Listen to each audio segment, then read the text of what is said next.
Сегодня день государственного флага Республики Абхазия. Хотя мы и далеко в Осетии, но мы рядом с абхазским народом. Для нас это тоже большой праздник. В этот замечательный день мы, добровольцы Абхазской войны из Осетии, решили совершить восхождение на одной из вершин Куртатинского ущелья и водрузить на вершину флаг Абхазии. К сожалению, поучаствовать смогли не все, так как высота более 2000 метров и маршрут нелегкий. Старт был дан в 8 часов утра во Владикавказе. Ближе к полудню мы были на месте.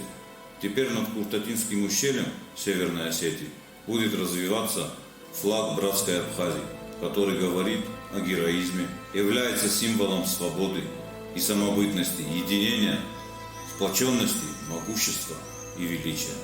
Желаем всему абхазскому народу мира, добра, счастья, благополучия и процветания.